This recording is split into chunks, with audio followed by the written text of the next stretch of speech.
seriously, the US is just one big old land filled with junkies. This just came out in the Daily Mail. Millions of elderly Americans are hooked on Xanax. 1 in 4 older adults prescribe drugs for sleep issues and depression become addicted, study warns. And I believe it. Who's not addicted in America? So this came out September 10th, 2018. Millions of elderly Americans are becoming highly addicted to anti-anxiety medicines that treat depression, anxiety, and sleep issues, a study had warned. Figures compiled by the University of Michigan show that 1 in 4 older patients who are prescribed the class of drugs known as benzos never stop using them.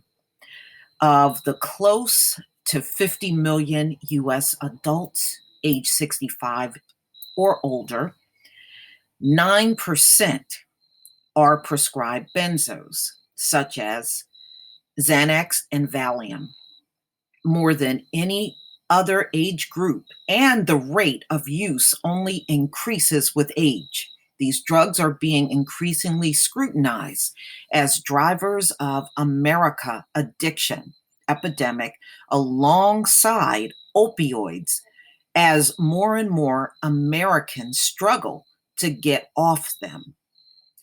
But the Michigan team warned no attention is being paid by the general public and doctors to the hardest hit group, the elderly, who are more reluctant to experiment with less powerful forms of treatment. Benzos, prescribed under names such as Valium and Xanax, are recommended for short-term treatment among older adults because they are easily flushed from the body.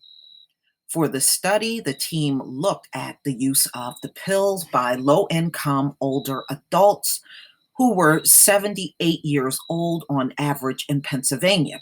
The participants were part of a supporting seniors receiving treatment and intervention, which helps older people with drug costs. Researchers interviewed the adults to check for a variety of mental health issues, including depression, anxiety, and any sleeping difficulties. They also calculated a medication possession ratio of how many days supply they had been prescribed and how many days the prescription was valid. The MPR of 30% or more over the course of a year was defined as long-term use. Close to 600 adults received their first prescription of benzos between 2008 and 2016 from either primary care physicians or other non-psychiatrists. The research found that around 26% of the group still had a current or recent prescription just 1 year later. Long-term use was most common among white patients who were 4 times more likely to become addicted. Additionally, the patients who received the largest amount were the most likely to become long-term users. Some had received close to 8 months worth of benzos. Wow, how do you prescribe somebody 8 months worth of pills like that? Of Xanax? Wow. For every 10 extra days the prescription was written for long-term use, risk doubled. The National Institute of Health says the rate of benzos use is highest among older people, despite several studies that have shown it increase the risk of car crashes and broken bones. I guess they are getting car accidents with all that Xanax and getting behind the wheel. Oh my God. This is because some of the drug side effects include drowsiness and fatigue. Additionally, in 2014, study published in the British Medical Journal found an association between benzos use in older people and an increased risk of Alzheimer's disease. Lead author, Dr. Lauren Gerlach, said the rate of adults going on to long-term use is concerning. This shows that we need to help providers start with the end in mind when prescribing benzos by beginning with a short-term duration prescription and engage patients in discussion of when to reevaluate their symptoms and begin tapering the patient off, she said. We also need to educate providers about effective non-pharmaceutical treatment alternatives, such as cognitive behavior therapy for these patients.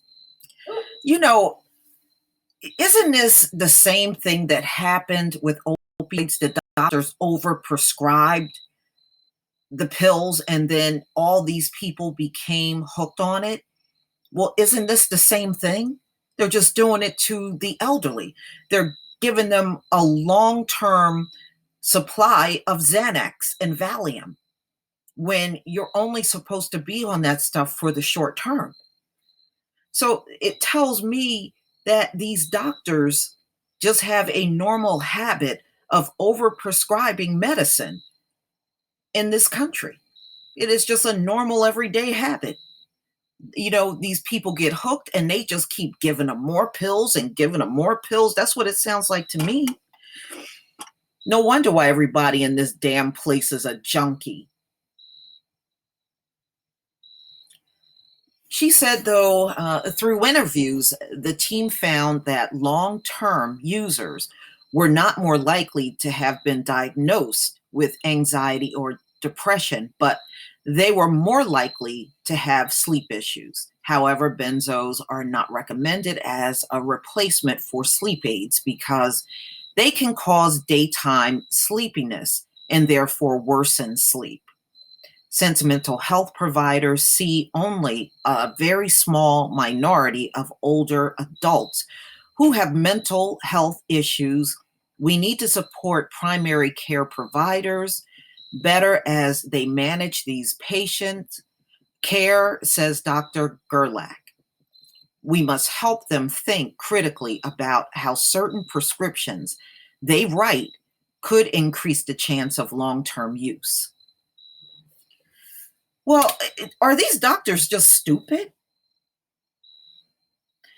But you know what, ladies and gentlemen? No, they're not stupid because the more scripts they write, the more they get from these pharmaceutical companies that encourage these doctors to write all of these scripts.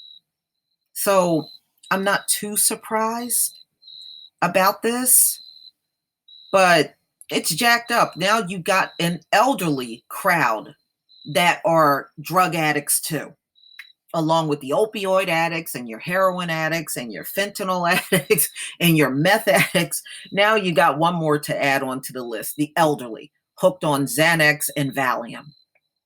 Unbelievable. Only in America, y'all. Only in America. Please tell me what you think, ladies and gentlemen. Please leave your comment and subscribe. Don't forget to hit on the notification bell, and I will see you on the next video. Peace, family.